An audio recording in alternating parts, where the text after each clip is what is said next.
The Holocene has ended.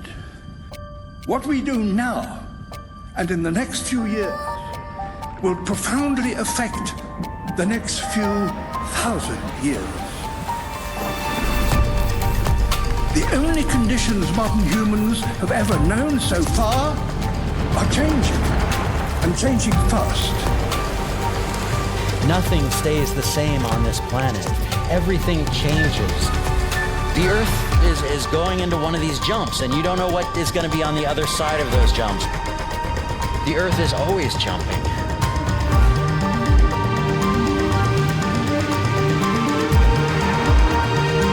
Things move on this planet. Things are not still. Everything is turning.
As it begins to run out of fuel, the sun won't simply fade away to nothing.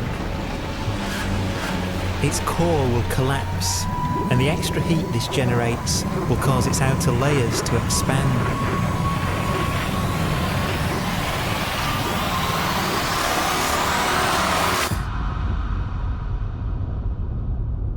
The sun is now dead. Its remains slowly cooling in the freezing temperatures of deep space.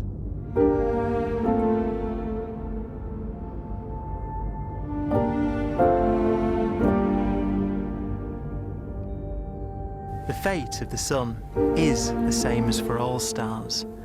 One day, they must all eventually die, and the cosmos will be plunged into eternal night. All stars eventually will run out of fuel. The temperature of the universe drops. The stars, one by one, in the night sky, will turn off. And there'll be no more new stars created. And so that the universe will end not with a bang, but with a whimper. And not in fire, but in ice.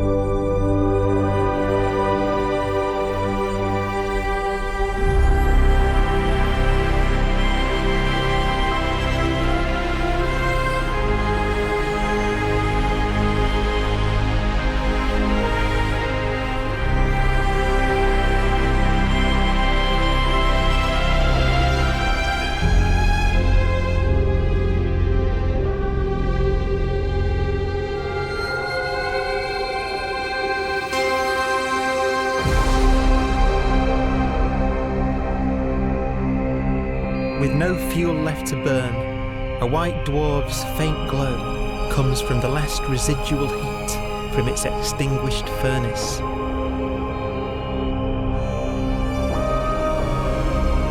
Looking at it from where the Earth is now, it would only generate the same amount of light as the full moon on a clear night.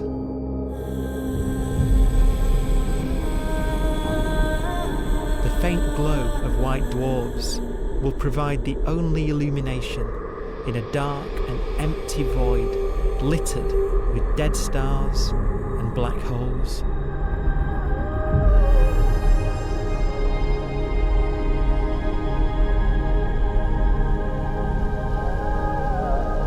In some ways, it's kind of a ghost universe. It's the corpses, the zombie stars, that will take us into the future.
A black dwarf will be the final fate of those last stars. White dwarfs that have become so cold that they barely emit any more heat or light.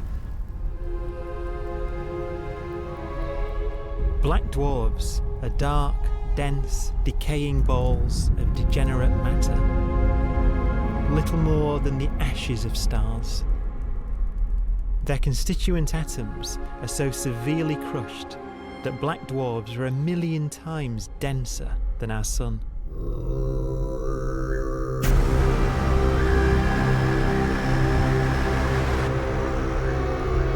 Stars take so long to reach this point, we believe there are currently no black dwarfs in the universe.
We have a pace of life that's based on really the energy available to us now.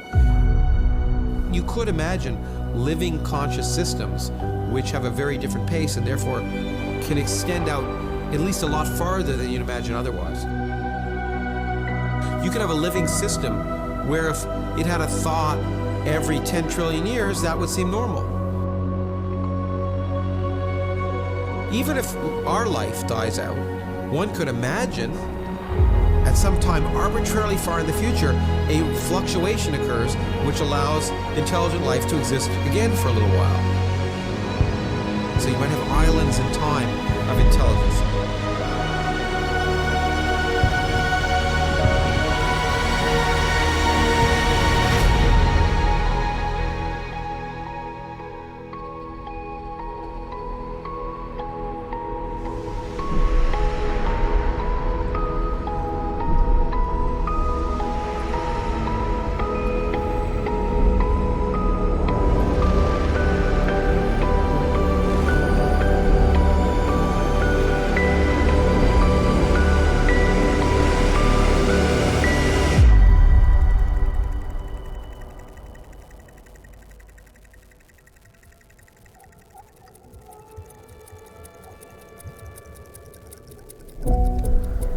Proton, one of the fundamental building blocks of atomic matter, of what makes us up, can just spontaneously fall apart.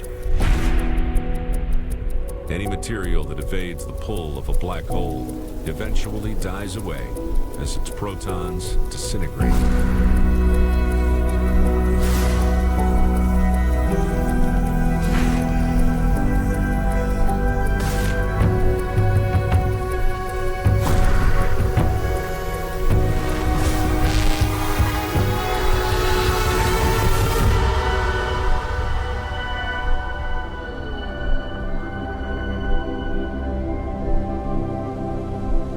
The matter inside black dwarfs, the last matter in the universe, will eventually evaporate away and be carried off into the void as radiation, leaving absolutely nothing behind.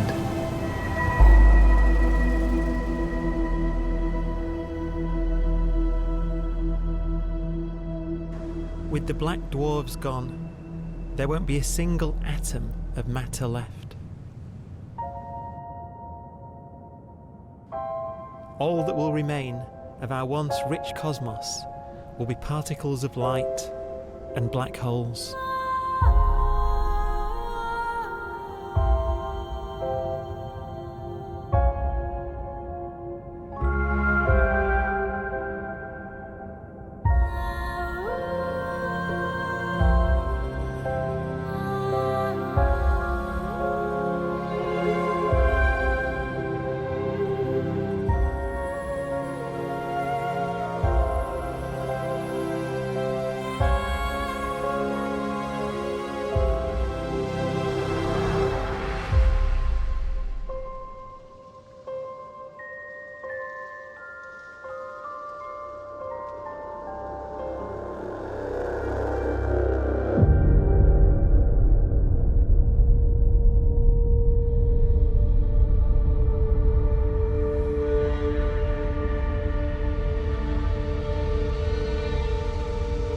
The arrow of time creates a bright window in the universe's adolescence, during which life is possible.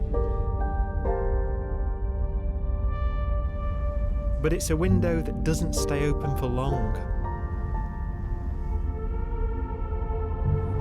As a fraction of the lifespan of the universe, as measured from its beginning to the evaporation of the last black hole, life, as we know it, is only possible for 1,000th of a billion billion billionth billion billion billionth billion billion billionth of a percent.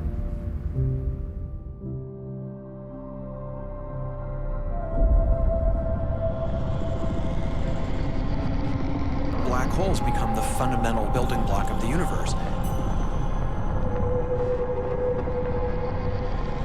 A galaxy will basically be a supermassive black hole in a center with smaller black holes orbiting it.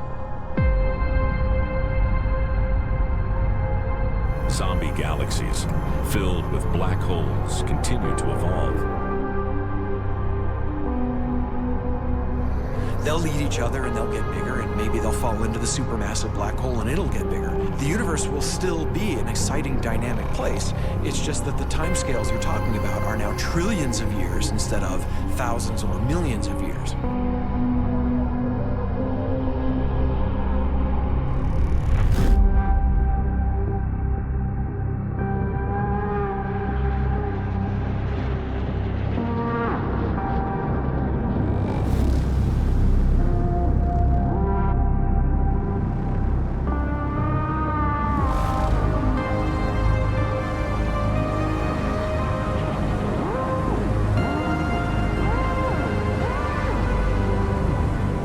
Black holes can bang on space-time like mallets on a drum.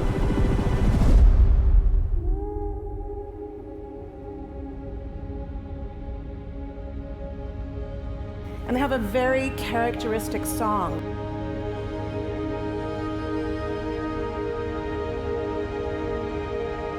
Imagine two black holes that have lived a long life together. At the end of their lives, they're going around each other, crossing thousands of kilometers in a fraction of a second. As they do so, they leave behind in their wake a ringing of space, an actual wave on space-time.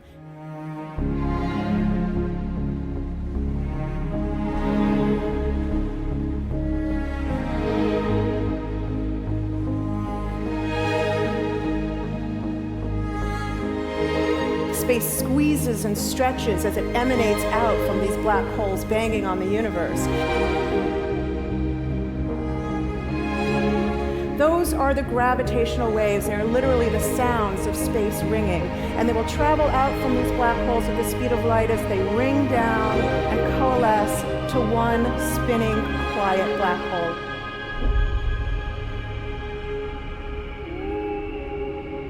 If you were standing near enough, your ear would resonate with the squeezing and stretching of space. You would literally hear the sound.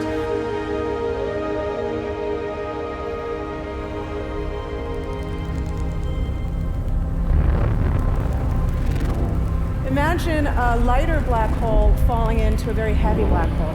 The sound you're hearing is a light black hole banging on space each time it gets close.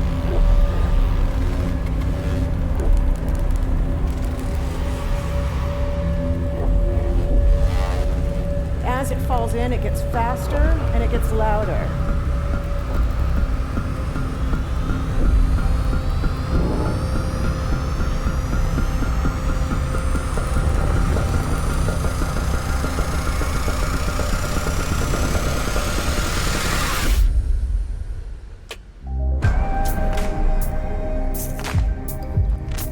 Scientists used to think black holes were immortal, but even these will one day die.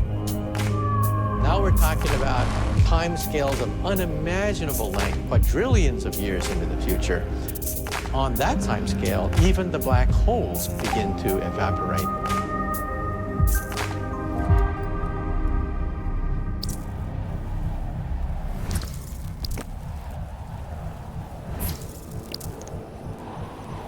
According to quantum mechanics, space is filled with virtual particles, antiparticles, that are constantly materializing in pairs, separating, coming together again, and annihilating each other.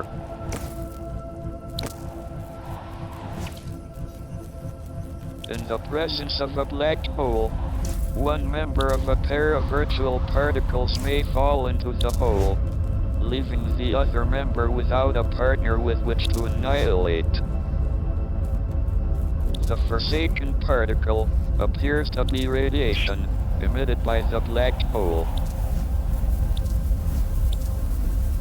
And so, black holes are not eternal.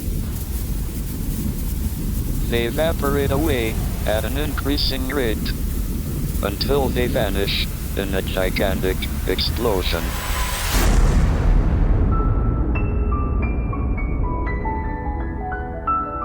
Quantum mechanics has allowed particles and radiation to escape from the ultimate prison, a black hole.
Philosophers and poets have asked the question, will the world end in fire or ice? We can now give an answer. The latest evidence shows that the universe is not slowing down, but it's speeding up out of control. And the universe, we think, will die in ice. Trillions upon trillions of years from now. Empty space itself has energy. In every little cubic centimeter of space, whether or not there's stuff whether or not there's particles, matter, radiation, or whatever, there is still energy even in the space itself. And this energy, according to Einstein, exerts a push on the universe. What is the weird stuff that's accelerating the universe? We call it dark energy. And this stuff is the dominant stuff of the universe. Almost 3/4 of the matter-energy content of the universe is this dark energy. And we don't know what it is. Dark energy, unlike matter or radiation, does not dilute away as the universe expands. This has crucial implications for what the universe is going to do in the future. So what will be the future of the universe? Well, if the dark energy remains dominant and repulsive, the universe will expand forever.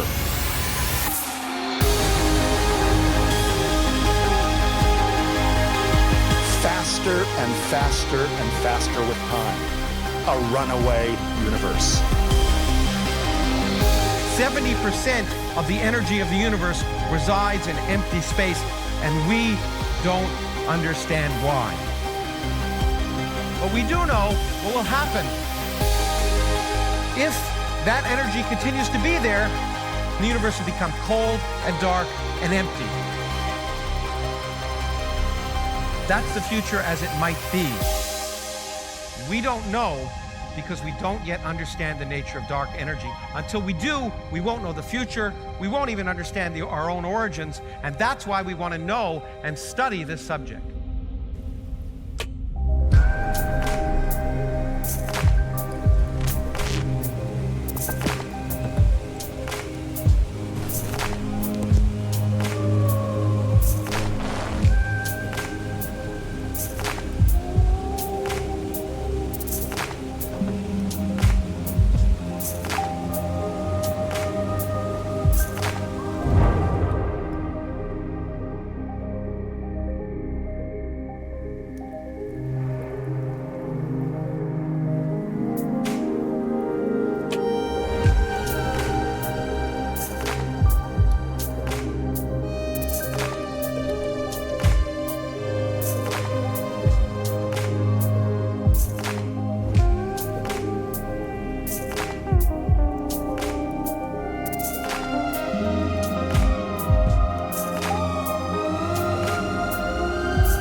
Forecast does seem to be for an ever colder, ever emptier universe.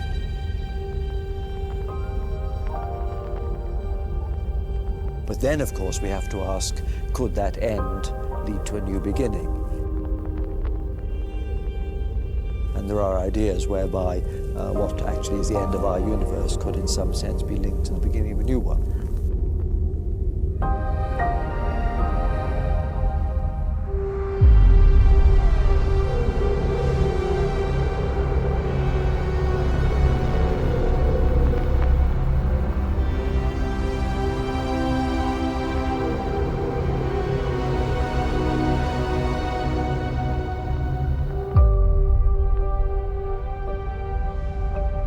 We've worked out the mathematics, the equations. They seem to say that if you have an atom smasher that can concentrate tremendous amounts of energy at a single point, you can perhaps open up a gateway, a baby universe.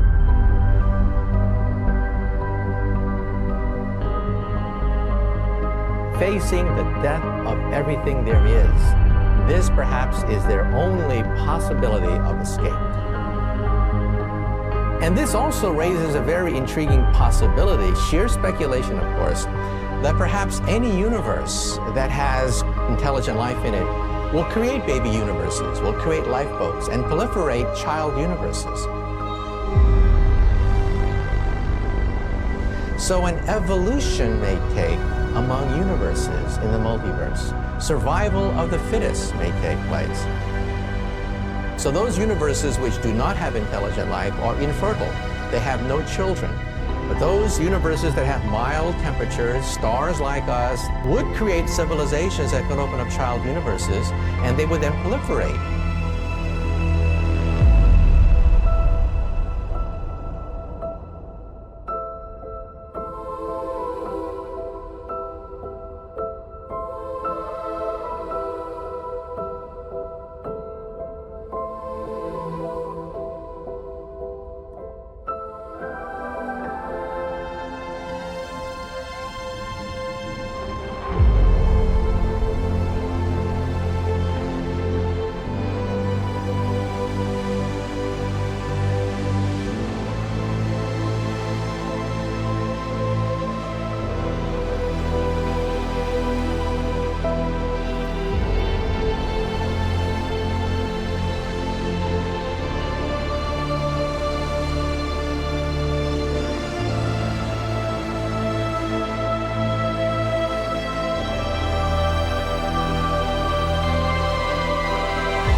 After an unimaginable length of time, even the black holes will have evaporated, and the universe will be nothing but a sea of photons gradually tending towards the same temperature as the expansion of the universe cools them towards absolute zero.